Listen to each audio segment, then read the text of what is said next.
أما بعد فقد قال الله تبارك وتعالى كما ورد في سورة النوح. أعوذ بالله من الشيطان الرجيم.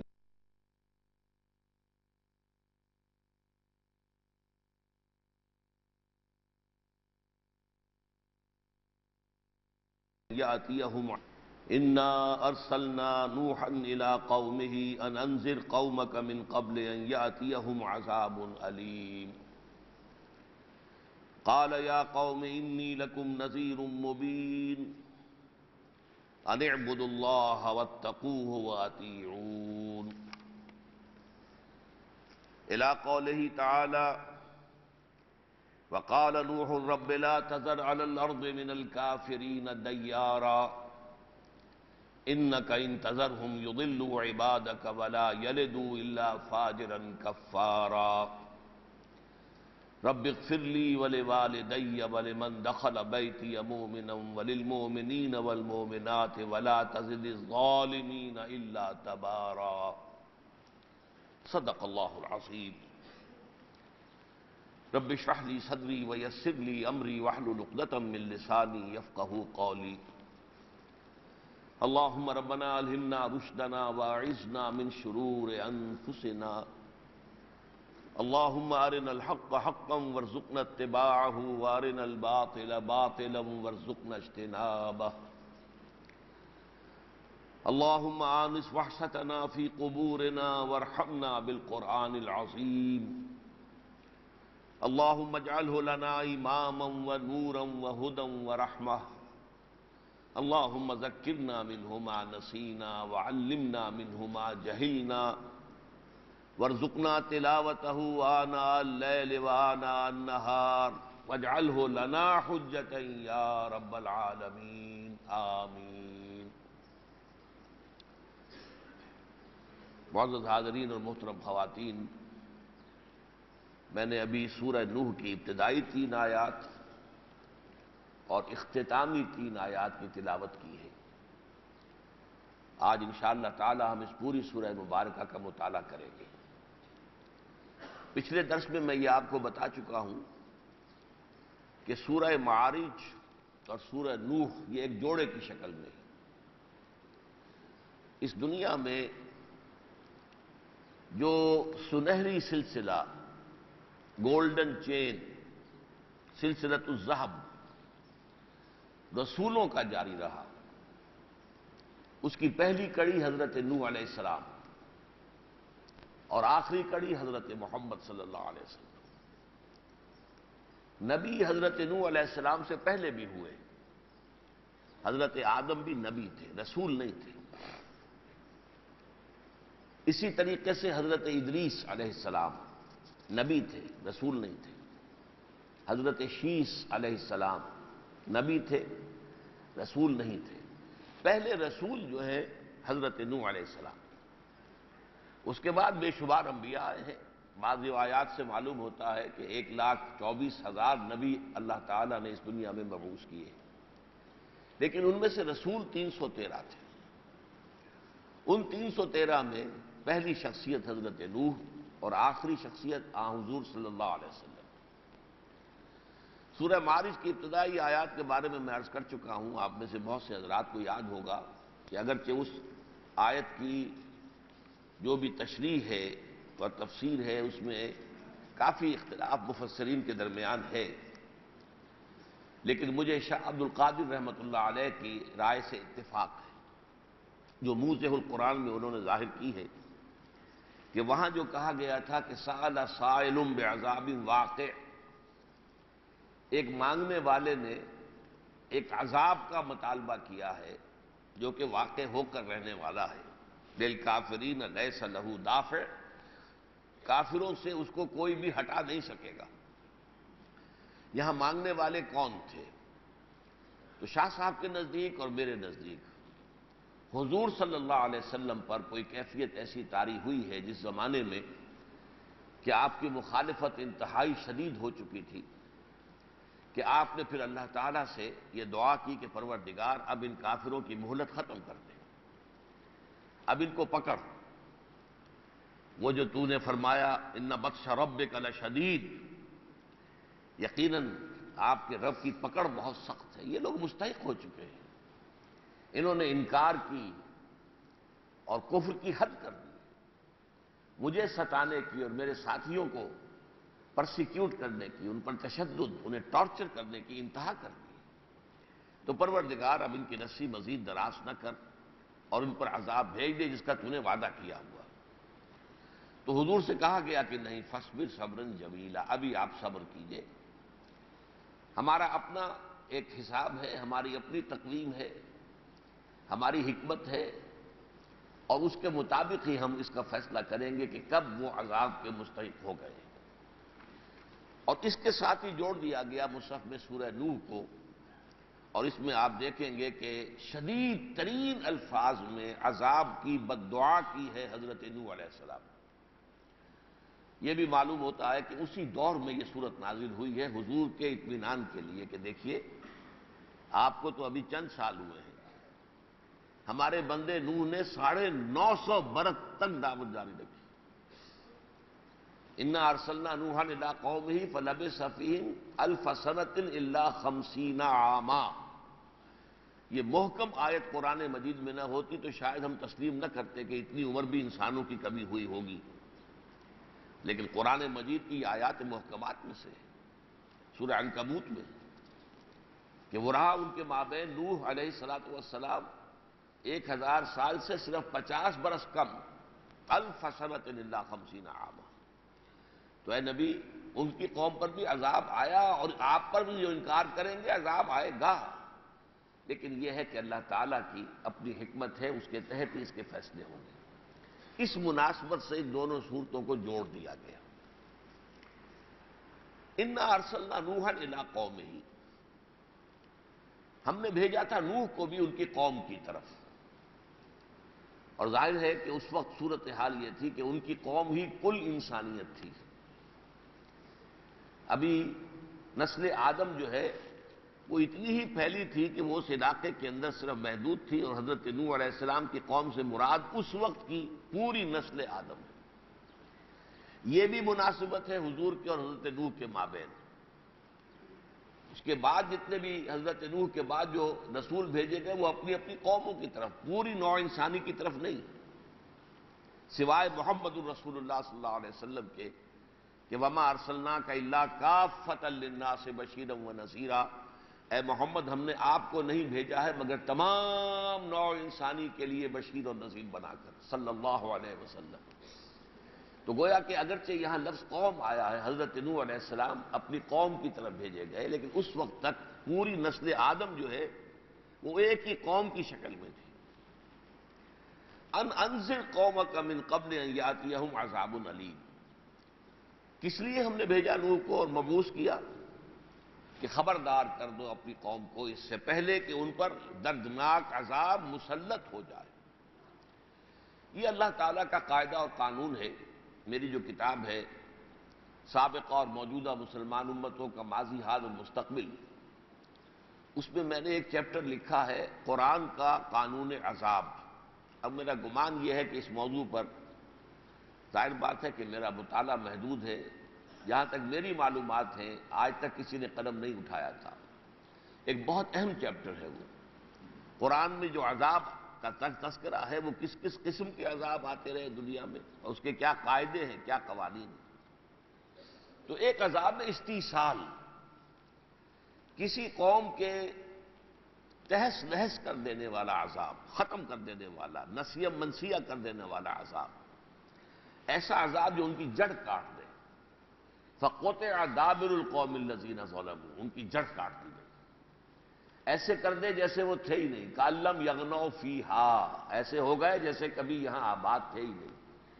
قوم نوح کا معاملہ یہی ہوا ہے، قوم ہود کا معاملہ یہی ہوا ہے، قوم صالح کا معاملہ یہ ہوا ہے، قوم شعیب کا معاملہ یہ ہوا ہے، اور سدوم اور عمورہ کی بستیوں کا معاملہ یہ ہوا ہے.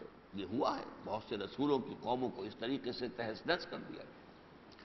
لیکن یہ قاعدہ قانون ہے اس عذاب استیصال کا، جسے سورہ سجدہ میں عذاب اکبر کہا گیا.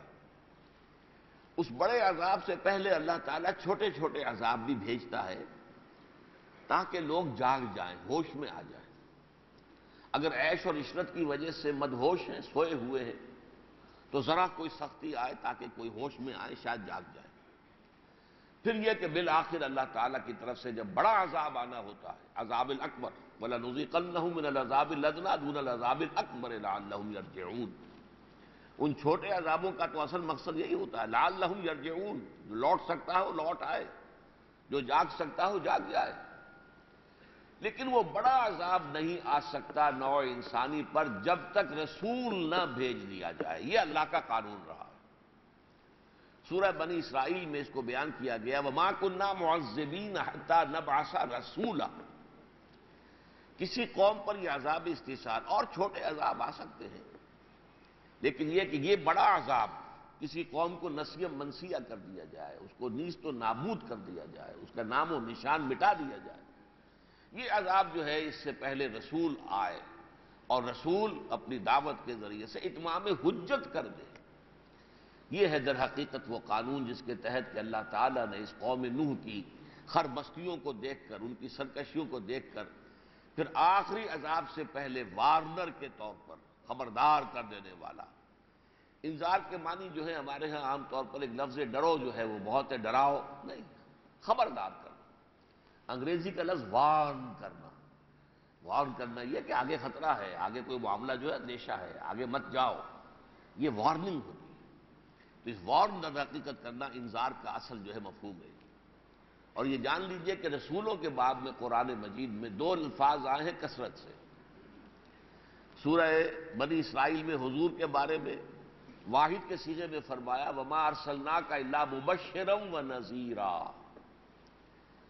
اور سورہ کہف میں یہ تمام انبیاء کے بارے میں فرمایا کہ رسلا مبشرین ومنذرین وما نرسل المرسلین الا مبشرین ومنذرین۔ تو اگرچہ اصولی اعتبار سے ہم دیکھتے ہیں کہ جب گفتگو ہوتی ہے تو مبشر پہلے آتا ہے اور منذر بعد میں آتا ہے، نیکوکاروں کو بشارت دینے والے اور بدکاروں کو، غلط کاروں کو، ان کو خبردار کرنے والے کہ تمہارے لیے عذاب جو ہے وہ منتظر ہے۔ لیکن رسولوں کا تذکرہ جہاں آتا ہے تو وہاں ہمیشہ آپ انذار پر زور دیکھیں گے، اس لیے کہ رسول تو بھیجے ہی جاتے تھے ان قوموں میں جو بگڑ گئی، بہت انتہا کو پہنچ گئی، جو آخری عذاب استیصال، عذاب اکبر کی مستحق ہو چکی، رسول تو ان کی طرف بھیجے جاتے تھے۔ تو وہاں کہاں تھے وہ لوگ کہ جن کو بشارت دی جاتی؟ وہاں بشارت کا محل ہی نہیں، مقام ہی نہیں۔ لہذا رسولوں کے ضمن میں جب بھی لفظ آئے گا، ابتدائی جو ان کی دعوت کا جو نقطہ ہے وہ کیا؟ انذار۔ یہی بات ہم دیکھیں گے دو تین صورتیں آگے چل کر سورہ مدثر آ رہی ہے، یا ایھا المدثر قم فانذر، وابشر نہیں کہا یہاں کہ اے نبی جائیے، اٹھ جائیے اور آپ اب کمر کس کے لوگوں کو خبردار بھی کیجئے، اور اس کے بعد یہ کہ انہیں بشارت بھی دیجئے جو ان میں سے نیکوکار ہوں۔ وہ نیکوکار ابھی تھے ہی کہاں کہ جن کے لیے وہاں بشارت ہوتی، لہذا صرف انذار ہوتا ہے۔ یہاں پر بھی آپ دیکھیں گے انذر قومک، خبردار کر دو اپنی قوم کو، من قبل ان یاتیہم عذاب علیم، اس سے پہلے کہ ان پر وہ دردناک عذاب اکبر، بہت دردناک عذاب ان پر مسلط ہو جائے۔ قال یا قوم انی لکم نذیر مبین، وہی لفظ دوبارہ دہرا دیا گیا، نذیر، خبردار کرنے والا۔ حضرت نوح نے کہا کہ اے میری قوم کے لوگوں، میں تمہارے لیے ایک صاف اور واضح طور پر وارن کرنے والا، خبردار کرنے والا بن کر آیا ہوں، اور میری دعوت کیا ہے؟ ان اعبدوا اللہ واتقوہ واطیعون، اللہ کی بندگی کرو، اس کا تقوی اختیار کرو اور میری اطاعت کرو۔ یہ تین الفاظ بہت اہم ہیں۔ دو الفاظ کا تعلق ذات باری تعالیٰ کے ساتھ ہے اور ایک لفظ کا تعلق رسول کی ذات کے ساتھ ہے، اور یہ جاننا چاہیے کہ تمام انبیاء کرام اور تمام رسولوں کی دعوت یہی رہی ہے۔ قرآن مجید میں ایسی طویل صورتیں بھی ہیں، چھوٹی بھی ہیں، جن میں تمام رسولوں کا تذکرہ آتا ہے ایک جماعت کے طور پر، اور ان میں بار بار آتا ہے کہ قوم رسول ہم نے بھیجے، انہوں نے کیا کہا؟ ان اعبدوا اللہ ما لکم من الہ غیرہ، یا تو صرف ایک ہی نکتہ، اللہ کی بندگی کرو، تمہارا اس کے سوا کوئی معبود نہیں، یا ان اعبدوا اللہ واطیعون۔ یہ دوسرا نکتہ کیا ہے؟ اللہ کی بندگی اور پرستش کرو، اس کا تقوی اختیار کرو، اس سے ڈرو، اس کی تعظیم کرو، اس کے احکام کو توڑنے سے بچو، وَأَطِیعُونَ اور میری اطاعت کرو، یہ لازم ہے۔ یہ بات نبی کی نہیں ہوتی۔ نبی اپنی اطاعت کا مطالبہ نہیں کرتے تھے کہنا چاہیے، اب تو یہ سلسلہ ہی بند ہو چکا، اب تو صرف ماضی کی داستان ہے۔ 1400 برس سے زائد ہو گئے کہ وہ کھڑکی بند ہے، نبوت کی وحی کی کھڑکی بند ہے۔ لیکن نبیوں کا یہ تقاضا نہیں ہوتا تھا کہ مجھ پر ایمان لاؤ لازماً اور میری اطاعت کرو۔ ہاں، حق کی دعوت وہ دیتے تھے، بھلائی کی دعوت دیتے تھے، اپنے کردار سے، اپنے عمل سے، اپنے قول سے۔ میں اس کی مثال یہ بیان کیا کرتا ہوں کہ جیسے اولیاء اللہ کے بندے نیک، اب ظاہر بات ہے کہ ان کے وجود سے نورانیت معاشرے میں پھیلتی ہے، ان کے وجود سے ایمان پھیلتا ہے۔ اگر کہیں آگ جل رہی ہو تو اس سے حرارت ماحول میں پھیلے گی کہ نہیں پھیلے گی؟ تو اولیاء اللہ جو ہے ان کے وجود سے ہی، اگر وہ زبان بند رکھے تب بھی ان کے وجود سے، ان سے جو ہے وہ ایمان جو ہے وہ پھوٹتا ہے اور ماحول میں سرایت کرتا ہے۔ لیکن نبی کون ہوتے ہیں؟ یوں سمجھئے کہ ایک ولی اللہ جس پر وحی بھی آ رہی ہے وہ نبی ہو جائے گا۔ لیکن یہ کہ وہ خاص طور پر یہ دعویٰ نہیں کرتا کہ میری اطاعت کرو پرسنلی، اللہ کی بندگی کی بات کرے گا، بھلائی کی تلقین کرے گا، نیکی کا حکم دے گا، بدی سے روکے گا، فطرت انسانی کے تقاضوں کے مطابق اپنی اطاعت کا تقاضا نہیں کرے گا۔ حضرت یوسف علیہ السلام آپ کو معلوم ہے کس قدر بڑے محسن بن کر آئے مصر والوں کے لیے۔ 7 سالہ جو آنے والا تھا بڑا عذاب، 7 سالہ مسلسل قحط، اس سے قوم کو بچایا ہے اور کس طریقے سے اس کا انتظام کیا ہے۔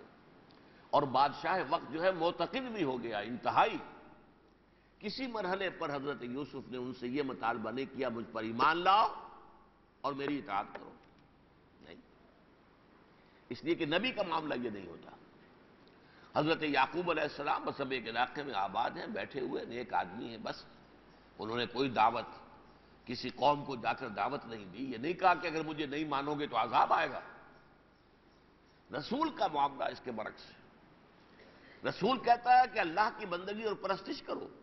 یہ میں 2 الفاظ بول رہا ہوں جوڑ کر، اس لیے کہ اس سے کم میں لفظ عبادت کا تقاضا پورا نہیں ہوتا۔ دیکھیے، پرستش کسی کی جاتی ہے، کسی کے حسن و جمال، کسی کے کسی کمال، کسی کی عظمت، اس کا آپ پرستار بن جاتے ہیں۔ آپ وطن پرست ہیں، آپ قوم پرست ہیں، یہ پرستش ہے۔ اور ایک ہے بندگی، اطاعت کرنا، غلامی اختیار کرنا، کہنا ماننا، احکام پر چلنا، یہ بندگی ہے۔ یہ دونوں چیزیں جمع ہوتی ہیں تو لفظ عبادت کا حق ادا ہوتا ہے۔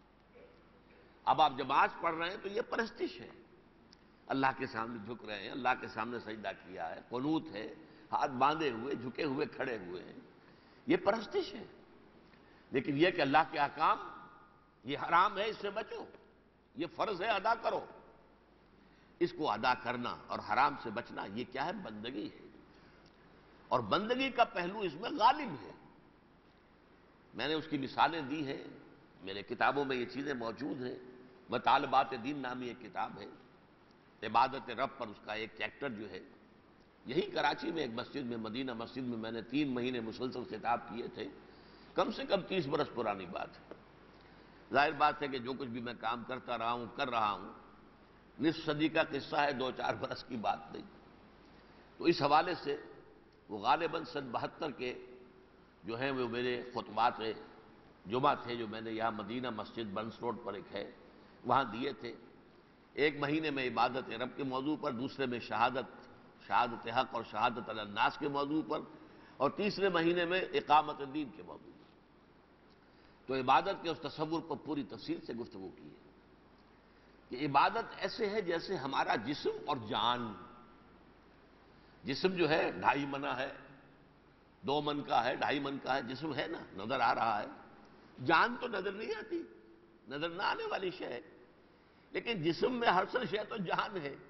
جان نکل گئی تو اب آپ جلدی سے اسے قبر میں اتارنے کی فکر کرتے ہیں۔ حالانکہ جسم تو پورا موجود ہے، اس کے جسم میں تو کوئی کمی نہیں ہوئی، اس کے دونوں ہاتھ موجود ہے، پاؤں موجود ہے، اس کا سر موجود ہے، اس کا پورا دھڑ موجود ہے، ہر شے موجود ہے بھائی، کون سی چیز گئی ہے؟ ایک شے گئی ہے کہ جو غیر مرئی ہے، جو نظر نہیں آتی، وہ چلی گئی۔ تو جیسے جسم اور جان کا معاملہ ہے کہ نظر آنے والی شے جسم ہے، لیکن اصل شے وہ جان ہے جو نظر نہیں آتی۔ اسی طریقے سے عبادت کا اصل پہلو کیا ہے؟ بندگی، اطاعت، اللہ کی اطاعت کرو۔ اور اس کو بہت خوبصورتی سے کہا ہے، کسی زمانے میں یہ ہماری مسجدوں میں اشعار لکھے ہوا کرتے تھے، اب تو ذرا ڈیزائن بدل گیا ہے، یہ چیزیں نہیں ہوتی۔ مسجدوں میں یہ شعر شیخ سعدی کا، زندگی آمد برائے بندگی، زندگی بے بندگی شرمندگی۔ زندگی تو آئی اس لیے، وما خلقت الجن والانس الا لیعبدون، میں نے جنوں اور انسانوں کو پیدا اس لیے کیا ہے کہ میری بندگی کریں۔ اور یہ اطاعت تو نظر آ جائے گی، کوئی شخص اللہ تعالیٰ کے حکم کی اطاعت کر رہا ہے تو نظر آ جائے گا کہ نہیں؟ لیکن اصل جو روح ہے، جو جان ہے اس عبادت کی، وہ ہے محبت خداوندی۔ یہ محبت نظر آنے والی شے نہیں ہوتی، یہ دل میں ہوتی ہے۔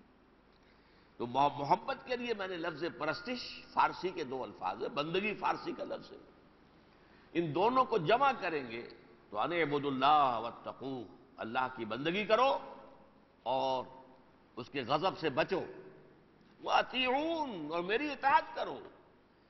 رسول کی شخصاً اطاعت لازم ہے۔ آپ یہ نہیں کہہ سکتے ٹھیک ہے جی ہم نے اللہ کو مانا، اللہ کی توحید کو مانا، لیکن آپ کو ماننے کی کیا ضرورت ہے؟ یا آپ کی مان لیا، چلیے آپ کو، آپ پر وحی آ رہی ہے، آپ نے قرآن ہمیں پہنچا دیا، اب ہر معاملے میں آپ کا حکم ہم کیوں مانیں؟ یہی منافقین کا قول تھا۔ اس پر سورہ نساء کے اندر بڑی مفصل بحث آئی ہے۔ اسی لیے اطاعت رسول کے موضوع پر سب سے زیادہ جو اہم مقام قرآن مجید کا ہے وہ سورہ نساء ہے۔ وَمَا أَرْسَلْنَا مِن رَّسُولٍ إِلَّا لِيُطَاعَ بِإِذْنِ اللَّهِ وَمَن يُطِعِ الرَّسُولَ فَقَدْ أَطَاعَ اللَّهَ، وہ تو اطاعت رسول ہے۔ اور وہ جو فرمایا گیا کہ صدیقین اور انبیاء اور شہداء، وَمَن يُطِعِ اللَّهَ وَالرَّسُولَ فَأُولَٰئِكَ مَعَ الَّذِينَ أَنْعَمَ اللَّهُ عَلَيْهِم مِّنَ النَّبِيِّينَ وَالصِّدِّيقِينَ وَالشُّهَدَاءِ وَالصَّالِحِينَ۔ اگر ان لوگوں کی معیت چاہیے آخرت کے اندر تو اللہ کی اطاعت اور اس کے رسول کی اطاعت، دونوں اطاعتیں لازم ہوں گی۔ تو ان اعبدوا اللہ واتقوہ واطیعون، اس کا کیا نتیجہ نکلے گا اگر تم میری دعوت کو قبول کر لو گے؟ یغفر لکم من ذنوبکم، اللہ تعالیٰ تمہارے کچھ گناہ معاف کر دے گا۔ یہاں ایک سوال ہے، یہ تفسیری اشکال ہے۔ اگرچہ اصول تو یہ ہے کہ جو شخص کفر سے اسلام میں داخل ہو جائے اس کے سارے گناہ معاف ہو جاتے ہیں۔ یہ من یہاں کیوں آیا؟